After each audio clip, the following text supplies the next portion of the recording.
simple reason. I mean, I'm glad to see Debbie. I'm glad to see Gretchen. I'm happy to see all of you. I love the band. I love the city. But the main reason I'm here. Okay, hold on a second.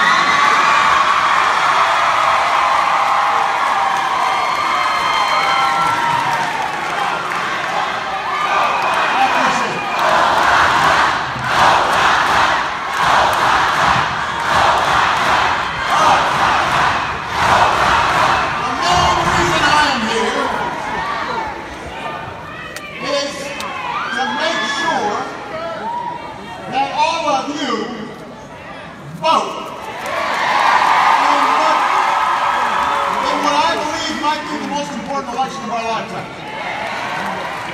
Now, first of all, those of you who have a seat, feel free to have a seat, because I'm going to be talking for a while. I've got some things to say.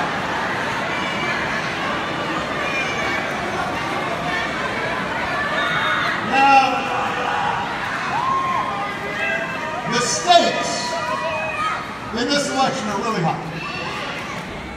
The consequences of sitting on the sidelines in this election are dangerous and profound, because America's at a crossroads right now. The health care of millions of people is on the ballot. Making sure working families get a fair shake is on the ballot. But maybe most importantly, the character of our country is on the ballot. Now, the good news is that when we've been at these kinds of crossroads before, America has typically made the right choice. Sometimes it's taken a while, but eventually we've made the right choice. But when that's happened, when we've made the right choice, the right decision, it didn't happen because people sat back and just let history happen. It occurred because people like you marched and mobilized and voted to make a better history happen. That's how we abolished slavery. That's how we overcame under pressure. That's how we came to liberate an entire continent across the ocean. That's how we won women's rights and workers' rights and civil rights and LGBT rights, because somebody stood up and did the work. That's how the story of America became a story of progress. But here's the thing, making this country live up to its ideals, making this country all it can be, that's never been easy. It's always been a fight. For every 2 steps forward we've made in progressive change, a lot of times we've taken a step back in conservative retrenchment. That's been a pattern. Every time we pull ourselves closer to our founding ideals, that all of us are created equal, endowed by our Creator with certain inalienable rights. Every time we've moved the country in that direction, there's been folks in the status quo who lashed out and tried to stop progress. So, you win the right to form a union, and sure enough, somebody's out there trying to bust your union. You win a higher minimum wage, and you can guarantee that there's going to be a Congress that decides, well, we just won't raise it for a decade. So it's worth less by the time it's over. You win the right to vote, people try to take away that vote.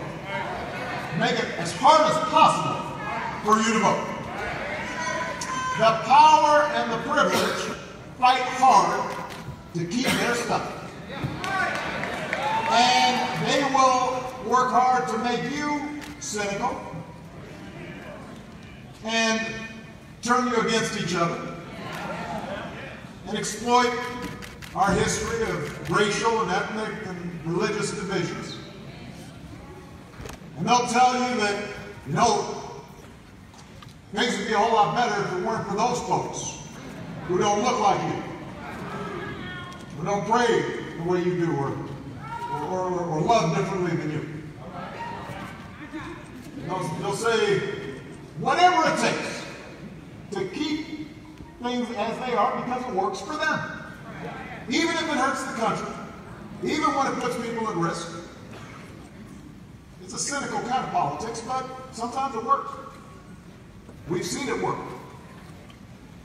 But the good news, Michigan, is right now you can reject that kind of politics. The good news, Michigan, is right now you can choose a bigger, more hopeful, more generous vision of America. But to get there, you got to vote.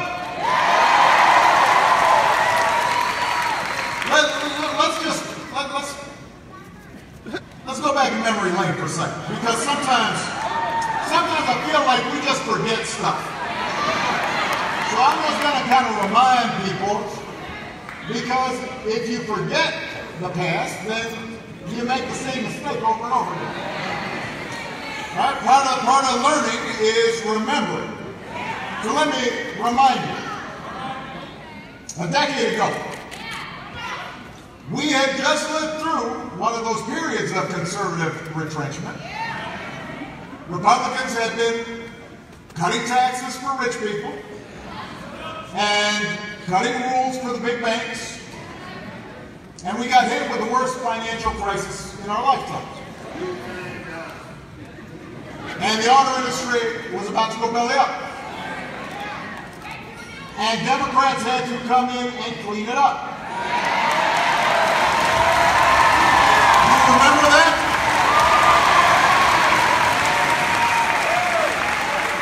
And we got the economy growing again. And Haley Stevens, by the way, she was there. She was a critical part of my team that helped the American auto industry come roaring back, saving more than 1 million jobs across Michigan and the country. So we saved the auto industry. And we covered another 20 million folks with health insurance. And we doubled the clean energy that we generate.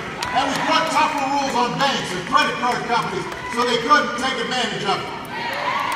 And in the process, we cut our deficits by more than half, partly by making sure that the wealthiest Americans paid their fair share of taxes.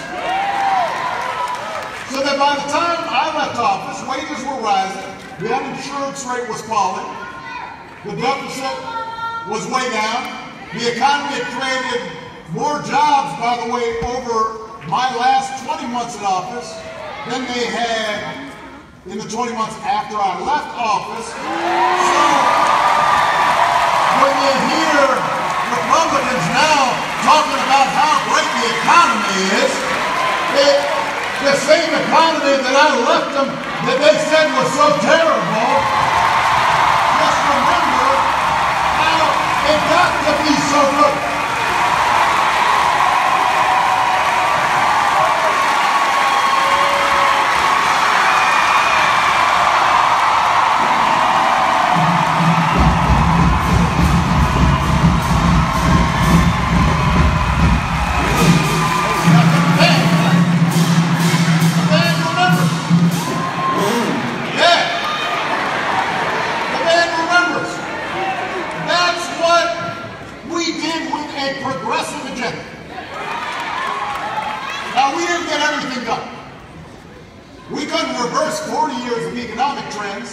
In only 8 years.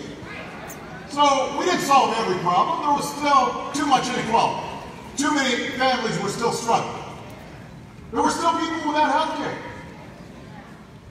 And it became harder once Republicans took over Congress, Debbie remembers, because they would just block everything we did. They blocked even stuff they used to be for, something they were against because we were for. Just out of spite.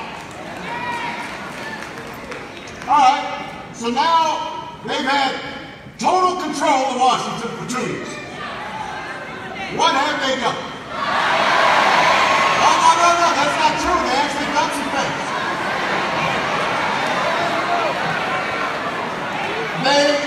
Here's what they've done.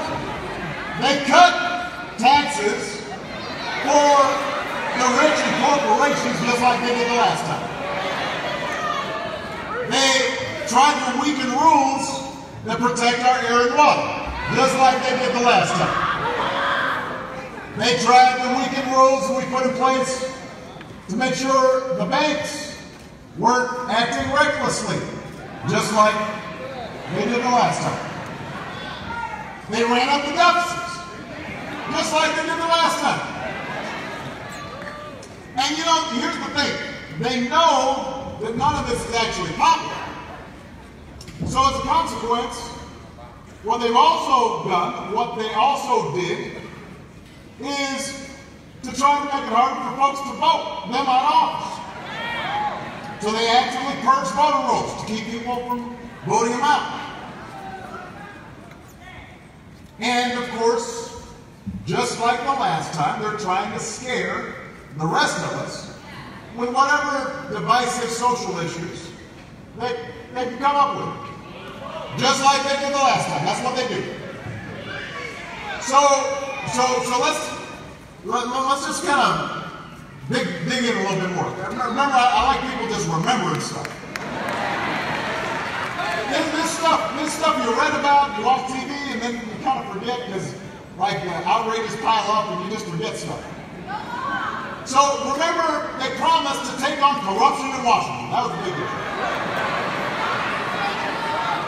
Turns out in Washington, they've now racked up enough indictments to field the football team.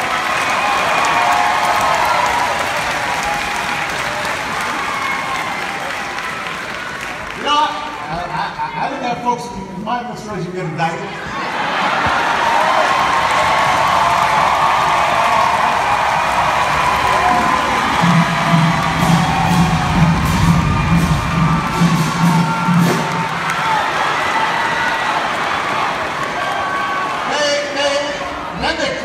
Fight for the little guy. Instead, I can't do that, baby. Because I follow the Constitution of the United States.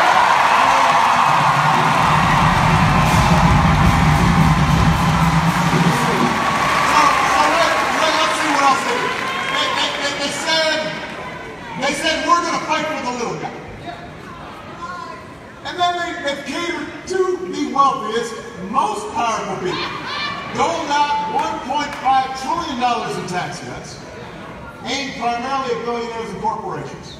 Didn't even pretend to pay for it. Didn't even pretend. And as a consequence, our deficit shot up, because that's what happens, right? When it comes to helping rich people, they don't care about deficits. Deficits don't matter. When it comes to helping everybody else, then no, deficits are terrible. No, if we want to spend a little money to make sure folks got health care, no, you can't do that. Deficits. You want to provide early childhood education for kids so they have equal opportunity. No. Deficits, we can't afford that. Help veterans who fought for our country. Well, I don't know. Deficits are very high right now. But tax cuts? Oh, well, we can do that. That's what's going on. Now, here's the trick they play, though. Just last week, Mitch McConnell is the leader of the Senate, Republican leader. No. Don't move. No. Don't move. He's not listening to your booing, but he will listen to your vote. So, just last week, Mitch McConnell says, now that he's got his tax cuts passed, he suddenly says, I'm very disturbed with our deficits. Well, so it didn't matter when you got your tax cuts, but now it's a problem. So as a consequence, he said, well, we're obviously going to have to look at cutting programs like Medicare and Medicaid and Social Security. Look it up. That's what he said. Cutting Medicare, Social Security, Medicaid, to pay for tax cuts for frankly, folks like me, don't need it. Wasn't asking for it. That doesn't sound like fighting for the little guy. And then let's talk about health care. 8 years ago, Democrats passed the Affordable Care.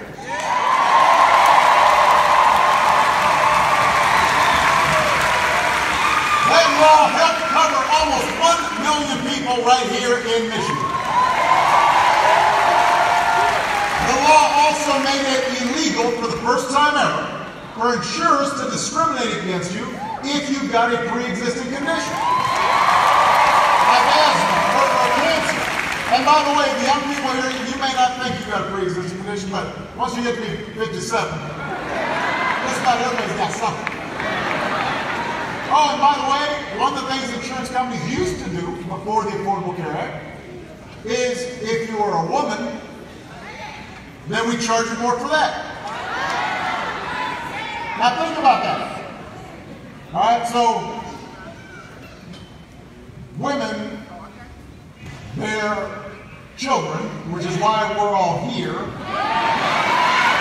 And so insurance companies are then going to punish them by charging more for their insurance because of the thing they did to allow us all to meet it.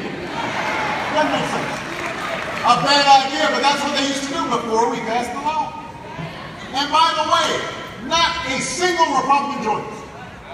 Not one. Zero. Nada. Zip. Goose egg. None. Not one. And they proceeded for the next 8 years to be obsessed with overturning, undermining, sabotaging, repealing that very law. 60 votes or more in the House of Representatives. Just kept on voting over and over again. Now, that was bad enough. Now it's election season. And it turns out that people like the idea that insurance can't discriminate against you. Even the folks who didn't vote for me, they kind of like that idea.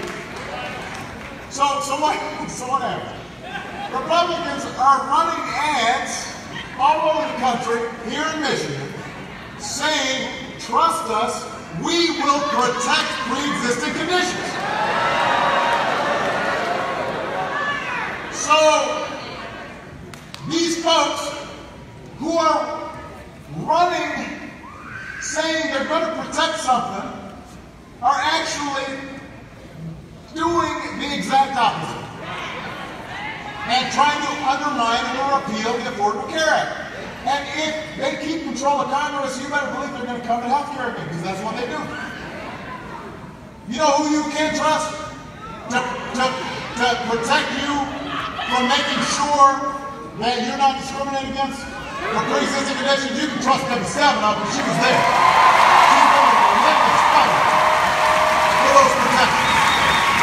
And we can't let her opponent become the deciding vote that guts your pre-existing conditions protections. Gretchen helped pass Healthy Michigan, which covered 660,000 low-income folks in Michigan. And listen, few people fought against it harder than her opponent.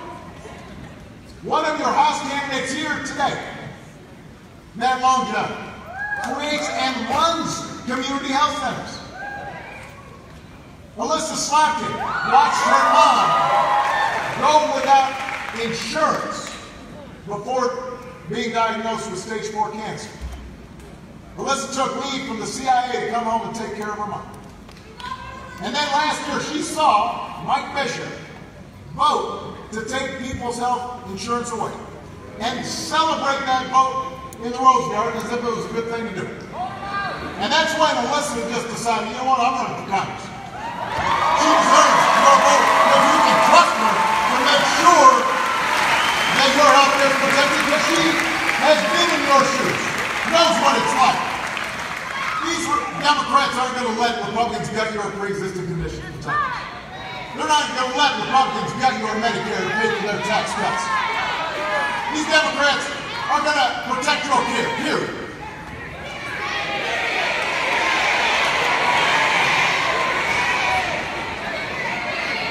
Now, the fact that Republicans, right after election time, are suddenly saying they're going to protect your pre-existing conditions when they literally have been doing the opposite,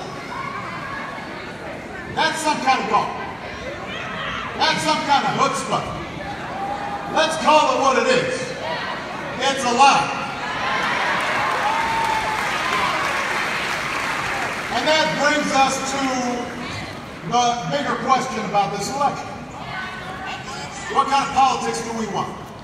Who are we as a people? Listen, throughout human history,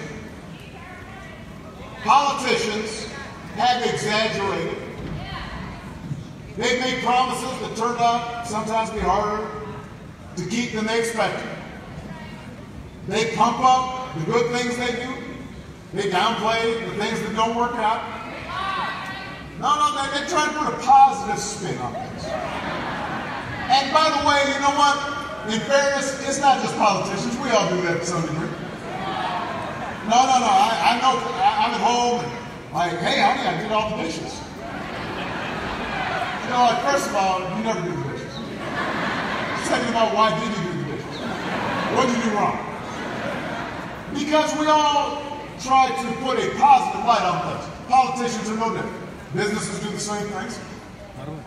Some do more than others. But you know what? What we have not seen before in our public life is politicians just blatantly, repeatedly, broadly, shamelessly lying. Just making stuff up. Calling up down. Calling black white. But that's what's happened. That's what Republican Congress are doing. That's what folks in the White House do. The president said he was going to pass a middle-class tax cut before the election. Congress isn't even in session before the election. Just make stuff up. They all say they'll protect your pre-existing conditions. The current Justice Department is in court right now trying to strike those protections down. So that's not spin, that's not exaggeration. That's just lying. And it'd be one thing if this was the first time. But they do it all the time. And sometimes I worry that we've gotten accustomed to it. You know, and by the way, when they're, along with just making stuff up, the other thing they do all the time is right before the election, they try to scare the heck out of you. And then the election comes, and then suddenly, problems magically gone. Everything's great. I'm sorry, what did we say? Well, let's run back the tape. I want you to remember stuff. In 2010, during the midterms, they said government bureaucrats are going to kill your granny. Remember? Death panels. Then right after the election, what death panels? Didn't exist. 2014, Ebola's going to kill everybody. Got to keep everybody out. After the election, didn't want to do anything about it. Last election, it was Hillary's emails. Terrible. That's all you can read about. Emails. Oh man, threaten our national security. Irresponsible. They didn't actually care about it, because if they did, they'd be up in arms right now about the fact that the Chinese are listening to our president's unsecured iPhone, which he leaves in his dog cart.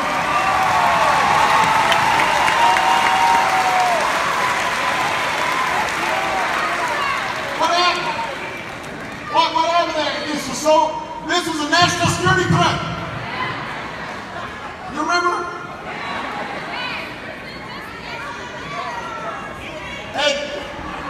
In 2018, this year, what are they doing? Well, now they're trying to convince everybody that the most important thing in this whole election, not drinking water in Flint, not infrastructure, not making sure folks got health care, not putting people back to work, not higher wages. No. The most important thing in this election, the thing you've got to fear, is they're a bunch of impoverished refugees 1,000 miles away. No. Like this is it. I mean, we're going to send down troops. That's the most important thing. I heard it, baby. So, look, I mean, it would be funny, except sometimes we fall for it. And we can't fall for this again. Don't be Charlie Brown with the football. Remember, you should just listen up every time. Don't be hoodwinked. Don't be bamboozled. Don't fall for the okey doke. Because while they are distracting you with this fear mongering, they're robbing you blind. You know, they're handing out the tax cuts to their billionaire friends. Look over there. Look, there's the boogeyman over there. Now take away your health care. Look. Some folks are marching, coming. And they're letting their big polluter friends dump stuff in the lake. Wait, look, over there. Something to be scared of. They run the same play every time.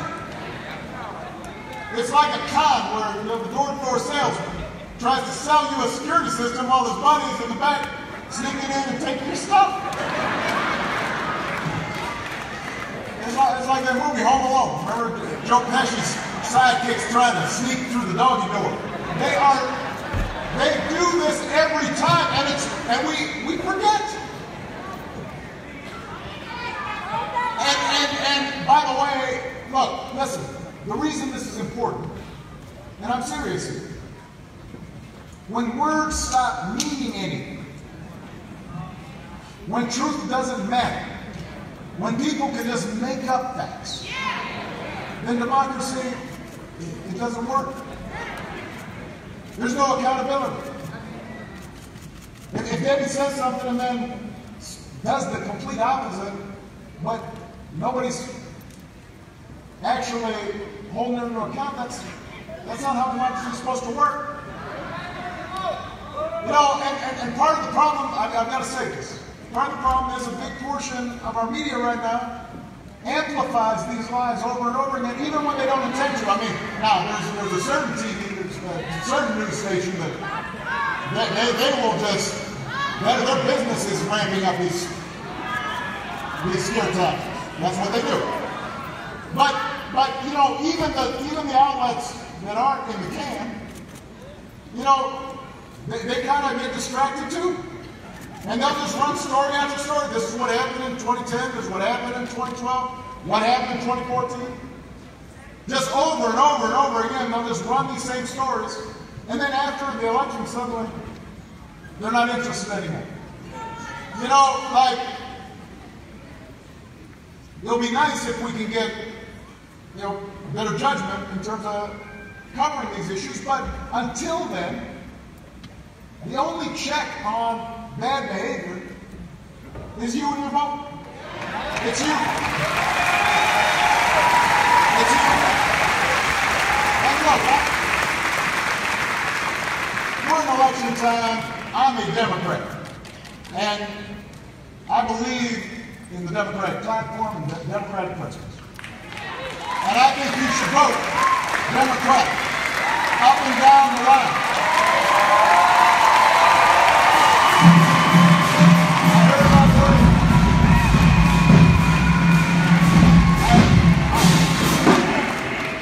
I heard, by the way, in Michigan, it used to be you could do a straight party vote.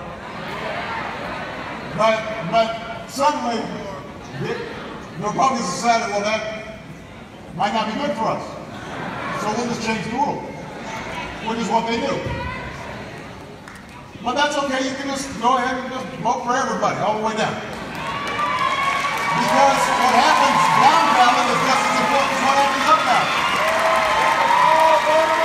So I believe in Democrats. I believe that our policies will actually make a positive difference in people's lives.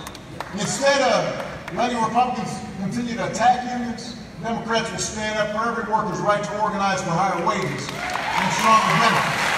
Instead of letting Republicans side with the big banks and get public education. Democrats will invest in our public schools and have more Michigan students earn a higher education without going broke and being loaded up with debt.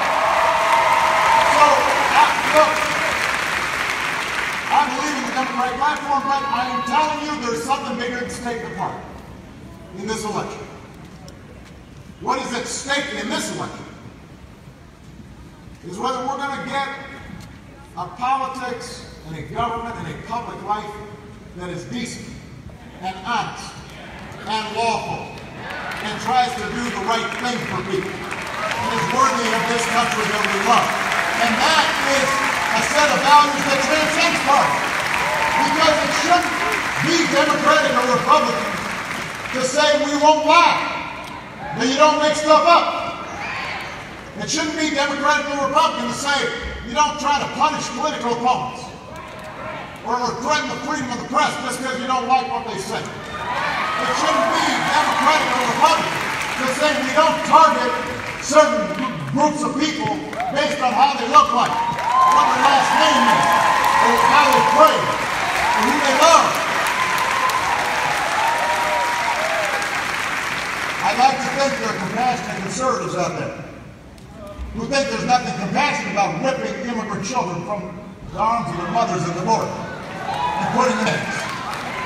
I'd like to think that there are people who might not agree with me on everything, but agree that just giving $1 trillion, $1.5 trillion in tax cuts to people who don't need it, and maybe the next generation pay for it or trying to cut Medicare, that that's wrong.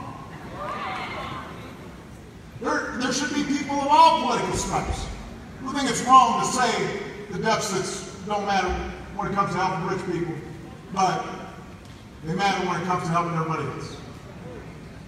There should be people everywhere who think it's wrong to spend 8 years trying to take people's health care away and then spend the final weeks of an election pretending you're Florence Nightingale. I would like to think that everybody in America would think it's wrong to spend all your time from a position of power vilifying people, questioning their patriotism, calling them enemies of the people, and then suddenly pretending that you're concerned about stability. Come on.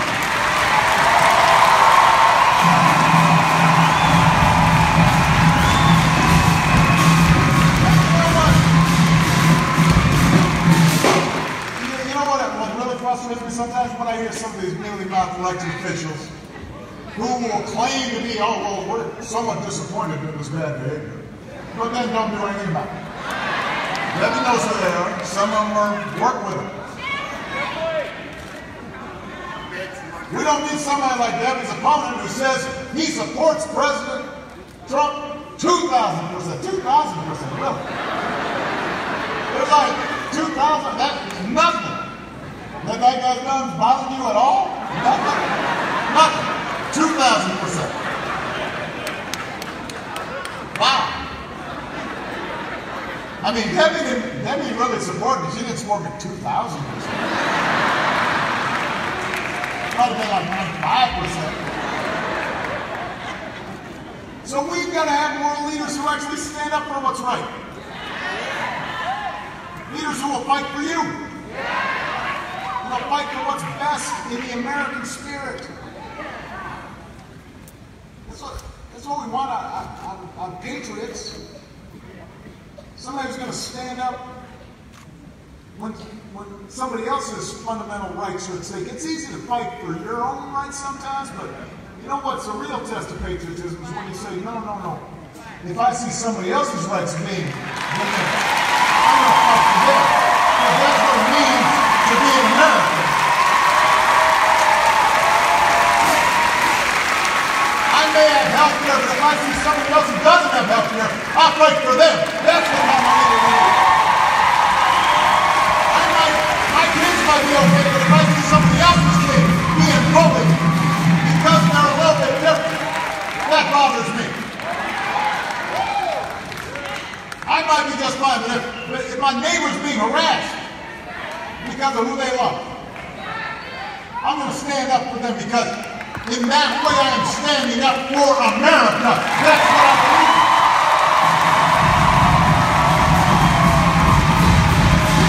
That's what we're supposed to do. Stand up for what's right, with clarity and patriotism and purpose. The values that bind us together as citizens. That's what America's about. That's who we are. That's who we're supposed to be. That's what these candidates believe. Now, the good news is I'm hopeful, Michigan. I'm hopeful that despite all the noise, despite all the lies, we're going to come through all that. We're going to remember who we are, who we're called to be. I'm hopeful because out of this political darkness, I'm seeing a great awakening all across the country. I can't tell you how encouraged I've been watching so many people get involved for the first time. For the first time in a long time, and they're marching, they're organizing, they're getting registered, they're registering other people, they're running for office themselves. People like Debbie and Alyssa and Haley, not one but two branches. You know, record numbers of women running, young veterans of Iraq and Afghanistan. We even got an Assistant Secretary of Defense of Alyssa Lemon, who helped lead our efforts to take out ISIS. I couldn't be proud if she came back to fight for you. Show what it means to put country ahead of politics. So this is a movement of citizens. Some of them might not have gotten involved in politics before, but they looked around and they said, oh no, this time I gotta get involved. And they laced up their shoes and they grabbed the clipboard because they understood this time's different. This is too important to sit out. The antidote to a government by a powerful few is a government of the organized and mobilized and energized many. And that's what this moment's about. And I want to be honest with you. One election is not going to fix everything. You know, Detroit's not suddenly, not going to have poverty or abandoned houses just because of one election. No. There's still going to be too many young men going to jail instead of going to college after this election. There's still people without health care, even after we pass the Affordable Care Act. Some college loans are going to be too heavy to bear for people. You know, we're not going to fix everything because of one election, but here's what will happen. If you vote, things will get better. It'll be a struggle. I used to have to explain that to my staff. They say, oh, Mr. President, we're trying to get this, we're trying to get that, we can't get everything we want. We wanted a public option and in health care, we wanted to get everything done on immigration. I said, well, you know what? We might not be able to get everything, but we can get some things. And that'll make things better. And progress is by each day making things a little bit better. بس إذا يطلع يسكروه. The threat to our democracy doesn't just come from one person in the White House or Republicans in Congress. يلا نقدر نطلع. High-paid lobbyists. The biggest threat to our democracy is indifference. The biggest threat to democracy is cynicism, where we say, you know what we do don't matter.